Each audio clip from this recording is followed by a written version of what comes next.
Welcome back mga kasweet at magandang araw sa inyo. So nangangarap na naman itong mga kakamping na ito na ang Davao ay pink na daw. Naniniwala ba kayo? Sa kakatapos lamang na araw ng Davao na kung saan ipinagdiwang din kasabay ang kaarawan ni dating Pangulong Duterte. Nakita niyo naman kung paano pinuno ng kulay berde o kulay green ang Davao. Ito ba yung sasabihin ninyo na pink is Davao? Habay mahiya naman kayo mga kakamping, huwag niyong ipagpilitan na ang Davao ay pink na. At ito pa nga ang matunog na napapabalita na ayon sa post ni Maharlika ay si Vice President Sara itatakbo na presidente sa 2028 at ang kanyang katandem naman ay si Mayor Baste Duterte. Well, okay lang naman ang tandem na ito. Talagang kamay na bakal, Vice Presidente at Presidente sa 2028. Sino ba naman ang hindi gugustuhin ng tandem na ito? Parehong Duterte. Wala nang makakatibag pa. At sa pananalita nga ni Mayor Baste Duterte, para talaga siyang isang leader na ng bansa. Panoorin natin ang video na ito. First of all, I want to thank you for your time. I know you are very busy people and lahat ng oras to gather here and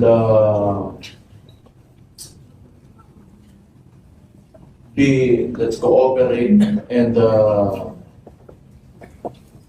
think about what we have to do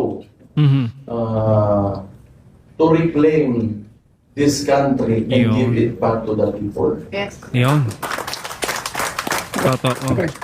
So, fundamentally, I joined PDP Laban because my father is here, the PDP. And though he is in The Hague right now, he is still a member of PDP. Yes. Yeah, still the chair of PDP Laban. While he is not here as acting president, I feel that it's my responsibility to organize all of us and decide among all of us should agree on things on what direction we have to take until the 2028 elections. Yes. So, what is the concern? It is the country and its people. So I believe, kayo lahat na nandito ngayon, and for those who follow and believed in my father, kaya nandito pa rin kayo because you still believe Yes. that we can make Solid. a better country and a better tomorrow. Not only for us. Ako may mga anak ako, kayo may mga anak kayo, may mga apo kayo. So what do we want for our children? Good future. Kasi sa nangyayari ngayon, Nako. pag nagpatuloy ito, could you imagine Nako. kung anong klaseng bansa our children will grow up? Totoo. Masalimuot. Tayo, sanay tayo sa hirap because, but we want more, we want to make our children have a comfortable life, have a peaceful country, free of corruption. Yon. That's the main thing. Free of crime and good governance.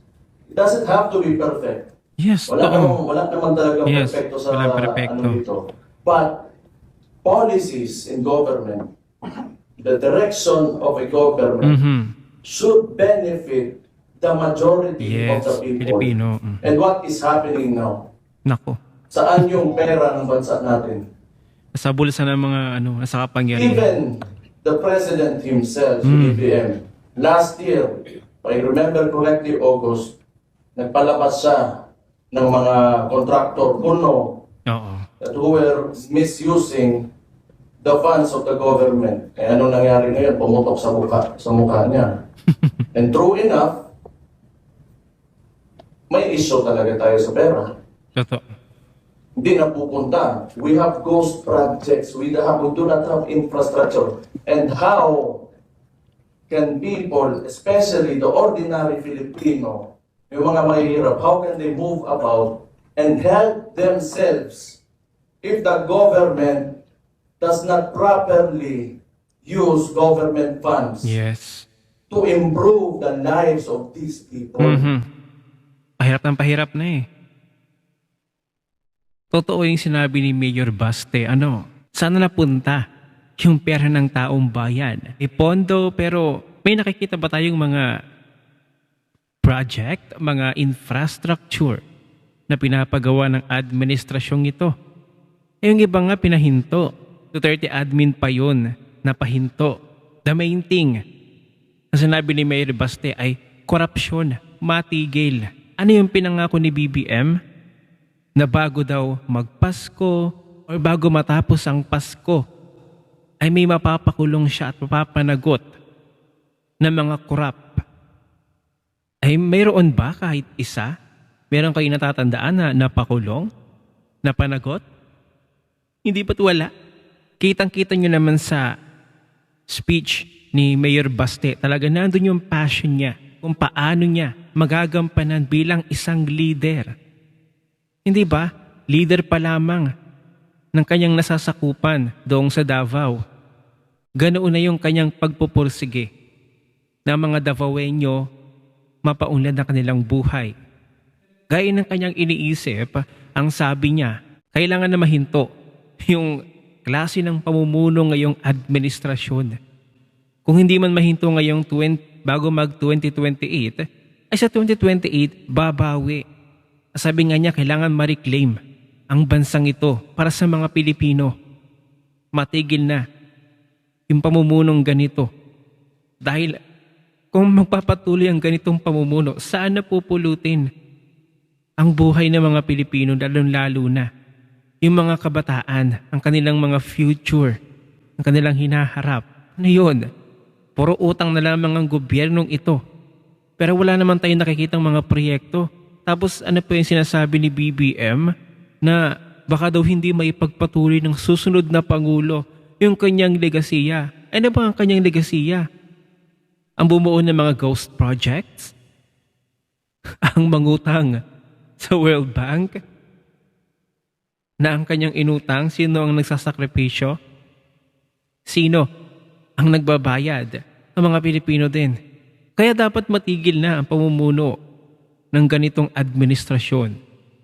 At sa 2028, mga kasweet, alam nyo na, makakatiis pa ba kayo sa ganito? Oo, siguro. Makakatiis pa tayo kasi wala tayong magagawa na sa kanila yung kapangyarihan. Nasa bangag administration ang kanilang kapangyarihan. 2028, bumangon tayong muli. Iahon natin ang kanilang pinagtutulungan na si Vice President Sara sa 2028 at mapanagot ang mga nagnakaw sa pondo at kaba ng bayan. Kung kayo ibang tatanungin mga kasweet, ay sangayon ba kayo na si Mayor Baste ang magiging Vice President ni Vice President Sara sa 2028 presidential elections? O yung minumungkahi din ng mga netizens na si Marcoleta or si Alan Peter Cayetano or si Robin Padilla or si Senator Bongo ang makatandem ni Vice President Sara sa 2028 elections? Aba, i-comment mo na yan sa comment section at magkita-kita ulit tayo.